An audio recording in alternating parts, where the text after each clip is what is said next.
What is up, everyone? It is Nope November. Welcome back to Gaming Need I Say More, General Game Gabbing, which we have not had in a long time. I know I did a lot of Dungeons and Dragons and discussion videos, but we haven't had any general game gabbing questions, which is really difficult. But it is the Nope November season, so I do have a spooky question for my two guest stars tonight. I'm not going to get into too far into it though, so let me get them on there. All right. So, on your left is Miss Julie, and on your right is Miss Jess. They are Julie, why don't you give me your professional title here so I don't botch it? So I am a physical therapist. I've worked in home care, acute rehab, and a nursing home. Okay, cool. I've been a physical therapist for like 30 years. Ah, has it been 30 years so far? Yes, Oh my actually god. 33. Oh my gosh. All right, cool. Well, And Jess, let's have your title. I am a registered nurse. Definitely not for 33. That's awesome. But for about 3.5 years, I've worked inpatient, adults, pretty much every unit except the ICUs. And now I work at a children's hospital in an outpatient clinic. All right. So, let me set the scene right here for you two so you can get to the right mindscape. Um how hard do you want me to go into the spooky factor? I can dial it back. yeah, don't scare me. Okay. Don't no scares. In the No middle. scares. Okay, no random jump scares. I actually don't have the editing power to do that. So, but anyways, so let's say you two are walking down the in the park or something like that. People walking by, whatever, just a nice night. Suddenly out from the bushes out comes a walking zombie, an undead. We're talking, the raw flesh, all sorts of that jazz. So he walks up, stumbles upon one of the park members, and, clamps down and bites him on the arm. Now, with your massive knowledge of video game history that you both definitely have, Yeah, right. I sorry. Okay, so the knowledge that I have in movies and some video games, more movies than video games actually. I haven't seen this happen in wow, almost all of my you guys watching will have to comment if you know if this happened in any video games. But with your video game and movie knowledge, you know to walk over and to chop the limb off to prevent the infection from spreading throughout the body. Or is that actually what you should do? So here's my question. I'm going to phrase it one way, then I'll phrase it the other way. The original question was if a zombie bites you, because in video game and movie lore, if a zombie bites you, that's how they spread the infection to you. If a zombie bites you on the arm or leg, can you chop it off to prevent the infection from spreading throughout the body? And let me phrase it this way: if you get like an infection or disease, like if you get on your hand or your or your foot or something, can you chop off the foot or the leg to prevent it from spreading through your body? All right, you want me to go first? Go for it. All right, so I'm just going to go with, so there are times where I've had patients that have had to have their legs amputated. Like, let's say they've had a knee replacement and the infection keeps growing in their knee. They keep getting IV antibiotics, but their knee never heals, never the infection just never goes away. So there have been times where my patients have chosen after 6 months of having IV antibiotics, oral antibiotics, the infection keeps growing back, that they've actually had their leg amputated to save their life from having the infection spread throughout the rest of their body. All right, excellent. Jess? Yes, I agree with that. But I would be so my I guess my question is this like an infection or like a poison? Like, I don't know what happens when you get bit by a zombie. So this is where Is it a poison? this is where things get fuzzy, right? Because and this is the difficult part with talking about anything fictional. And I go fictional because I'll just go fictional. It is fictional. With like magic or science creations like time travel stuff that haven't been invented, there's no specific like, like, oh hey, you're bit by a zombie, you have X amount of time. I know in the movie World War Z, you get bit by a zombie anywhere, you have 10 seconds and then you start to turn. So, and that's quick. I in some survival games that I've played, my favorite game ever, Dying Light. If you get bit, you can hold off, but not cure the infection with a special type of vaccine. And before both of you, we are not touching COVID at all. Not in the slightest. Nope. Agreed. So, but depending on, let's go from this. Let's start with, let's say it is the infection where you're bit on the arm and you have 10 seconds before you start to turn to a zombie. Like, that's quick, right? So I would say that's more, in that essence, that's more of a poison. Does that make sense? Okay. So this does. So, all right. So, because I'm thinking localized infection versus systemic. So, if in one of your video games, if it's cured by a vaccine, that's more of a systemic infection that's going on, which I would assume would be a poison. So, if that's the case, then it would be in your bloodstream. Right. And by chopping off your arm in real life, that wouldn't help. If it's like a systemic infection, you would have to go and find the antidote at the hospital, and you have to be treated there for like not just the arm, but your whole body, assumingly. Now, if it's just like a localized infection, like a bacteria or viral or something, then like if it's still just that spot, you can treat it like Julie was saying with antibiotics or localized like treatments. And if it doesn't get better, like say for our diabetic patients, they're constantly getting infections in their limbs, then you would cut it off, and then that would help the infection to pretty much go away, with further treatment and take away the source of it. So I think it would depend, but if we're talking about like it's a poison, I'm assuming it would get into your bloodstream, and then chopping off your arm wouldn't help the rest of it. Does that make sense? Yes. No, that makes perfect sense. I totally agree, because I don't even think you could do an amputation on the field. You're going through muscle and bone and tendons, and it wouldn't happen in 10 seconds. So like, okay, so like, we're talking about the unrealistic version of this, and every zombie horror game, for some reason, you never carry a gun. You always have some type of bludgeoning or slicing thing. So you would have a knife on you. And not even a knife. Like, my favorite weapon in Dying Light is, crap, it's been a minute, was a hatchet. And we're talking Woodcutters Axe. So you're telling me that, crap, hey, Chucky, I just got bit. Come here for a second. Bam!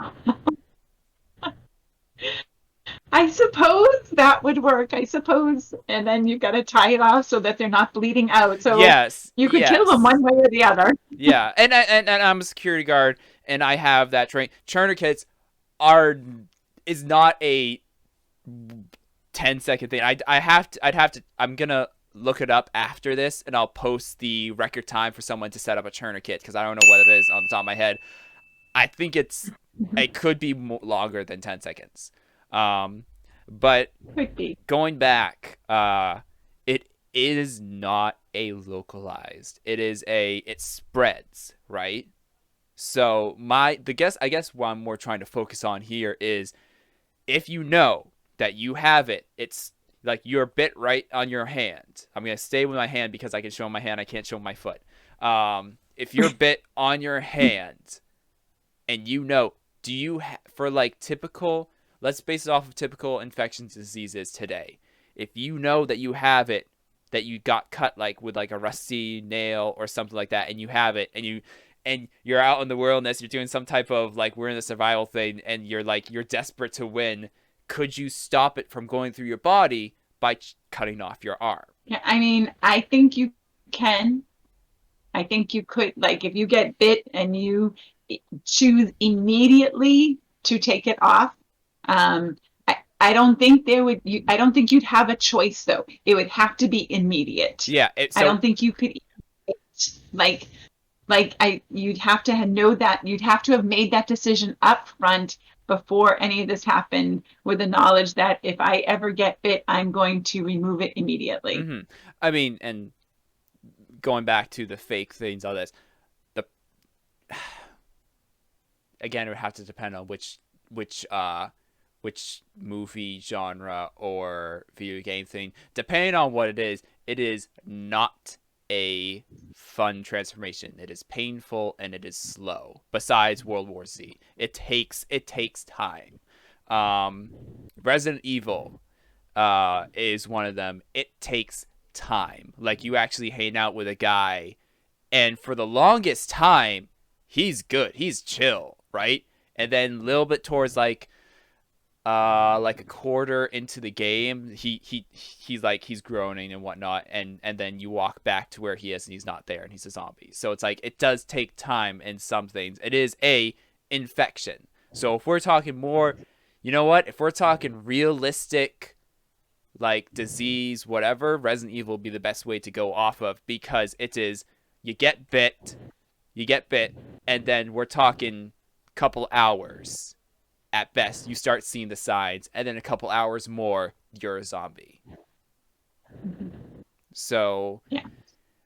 Okay, so I'm saying so a lot.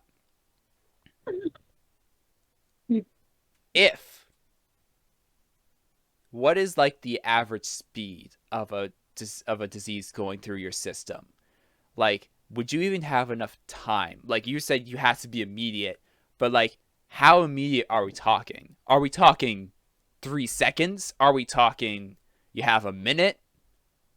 What are we looking at here?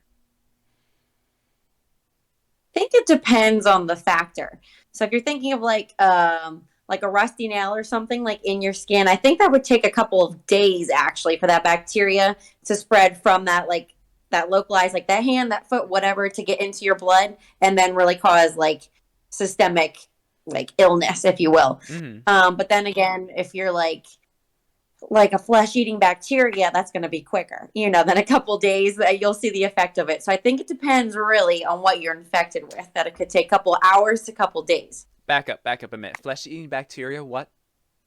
What are we talking? Like if you said something. Yeah, I mean, I've never seen it, but I've heard of it.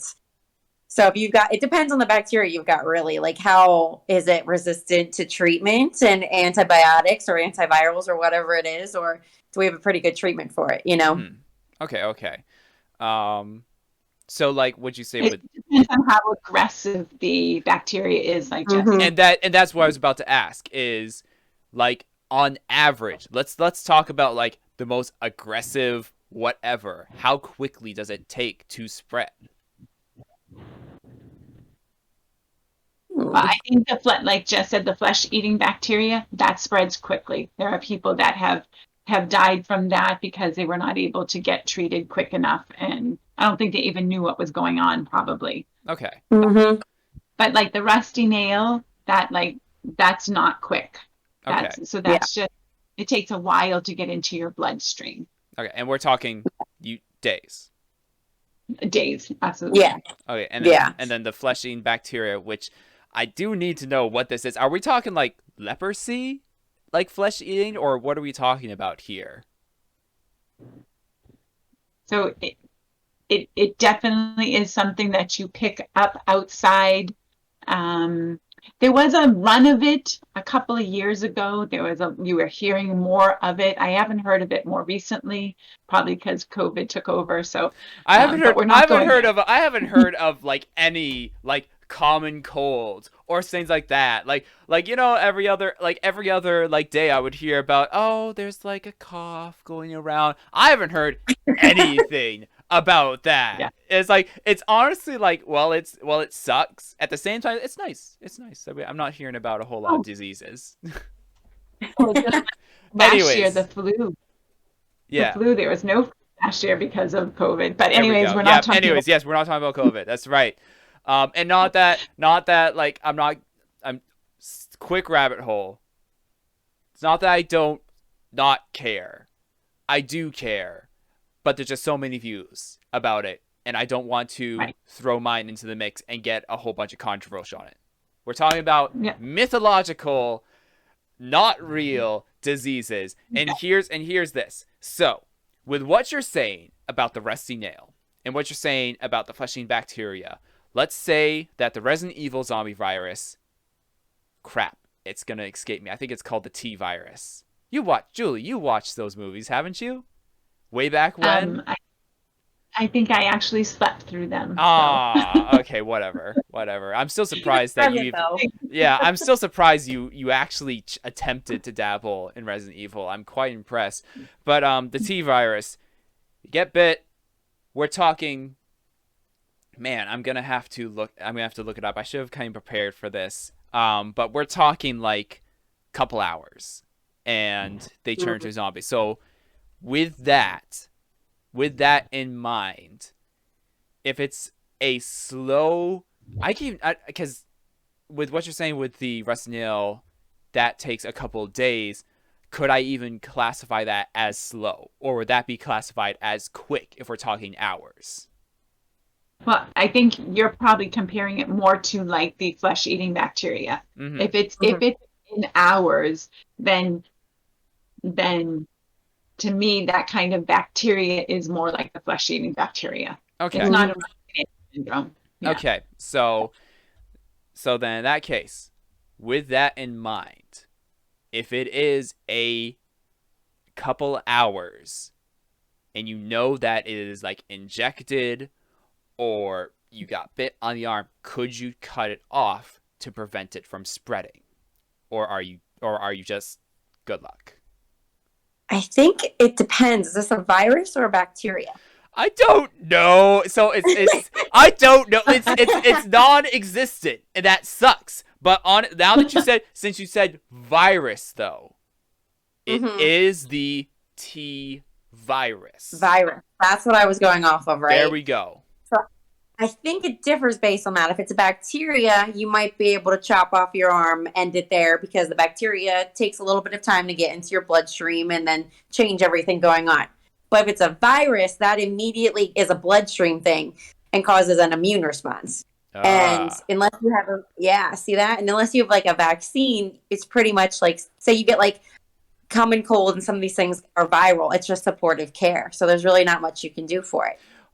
Well, I think the majority of the game, the last half of Resident Evil 2, I spent 3 hours fighting through mutated things, finding the vaccine. And I'm saying vaccine because you had to synthesize it through, I think I had to collect a sample from one of the mutated creatures. So it's like, the vaccine isn't really in existence, so there's really no supportive care for zombie virus. So you're saying that if it is a virus, it is a bloodstream thing, and bam, there's nothing you can do really. Unless there's a vaccine, I think. But also viruses can be quick or they can be slow. So if you think of like AIDS, it takes years to get to that stage of illness, you know? But if it's a common cold, it's pretty quick. It's got a quick course. So you could have time and you could find a vaccine eventually if it takes longer to get there. Okay, so I'm gonna explain what I'm doing before I do it so I can do a jump cut to the picture. But I'm gonna pull up a picture for you guys. I'm gonna jump cut to it in a second. but to show you, you actually find a girl in the game, and now that I explain what I'm doing, I'm gonna do it right now. You actually find a girl in the game, who is infected. She's infected. She's very clearly has a bite, and you go find a vaccine for her. So this is like, you can see the, like, she has a discoloration in the eye right there, and like some scars. And as the game progressed, can you guys see that? Yeah, you can see that. As the game progressed, those scars like deepened, right? And her eye got more and more discolored. So would that like line up with a virus or bacteria in your opinion? Yeah, so I think it could be either, because bacteria and viruses both affect the immune system in different ways. So I think we'd have to know what the infecting organism was, but it could be either that's affecting and causing symptoms like that. Mm-hmm. I don't know if you think anything else, Julie, of it. No, I definitely agree. Because even when somebody is sick and they do blood work, sometimes it's hard to tell if it's bacteria or viral. I mean, you have to go and do blood work in order to figure that out. Like a doctor can't just look at them and say, Mm-hmm. oh, this is bacterial or it's viral. They kind of have to go and do blood work. I don't think we have time in the zombie world to go and Yeah. work and see. Okay. I'll ask one last question, and then we'll come to the conclusion. So, isn't viruses made with bacteria, or made up of bacteria, or is it like its own thing? I'm no medical professional. You are good. So it's a different thing. So viruses have a different genetic makeup, and I only know this because I'm back in school and I literally just studied all this. But they have got like Perfect. the capsid and all these different things, and they actually infect the host cell, and they replicate themselves in the host cell. So it like directly like will go into your own cells and make its own, which is wild, right? Okay. But bacteria don't always do that. They can kill cells or deal with the cell wall in different ways. So they are definitely different in the way that they affect our cells, and like the symptoms that they can cause. We just have to again know what is the infecting organism. Okay, and now that you said that, it all came back to me, because I did play through all the Resident Evil games. It all came back to me. It is definitely a virus, because some of the zombies you fight in the later games have this ability to like grow limbs, like infected limbs or weapons and whatnot, and that could be a virus of replicating the cells and making new things. So it is a virus. So therefore, your original question is that chopping off the arm is not going to help. Wow. Okay, so then Agreed. Yes. So then let me say it to get the official. So if that is the case, if it is a straight virus, which in Resident Evil it certainly is, could you save yourself by chopping off a limb if a zombie bites you either on the hand or foot? Yes or no? Nope. Wow. Nope. Agreed. That is quite sad, because, well, first of all, like, sorry, I just stalled. First of all, like, in the zombie apocalypse, missing a limb really isn't gonna help your chances of survival anyways. But anyways, alright. That really is sad, though, because, like, in all the movies and whatnot, and you know what? It is a fictional thing. So if someone wants to interpret it as, hey, it is a bacteria, you can save yourself by chopping off a limb, so be it. It is still a fictional thing. But for the most part, if it's not a virus, you can't save yourself. So thank you, Julie and Jess, for coming out here to join me. It was very, very fun time here talking about whether or not if it's easier to survive in the zombie world or not. It definitely is not. It's already difficult. And thank you everyone for joining us here. If you like what you saw, don't forget to like and subscribe.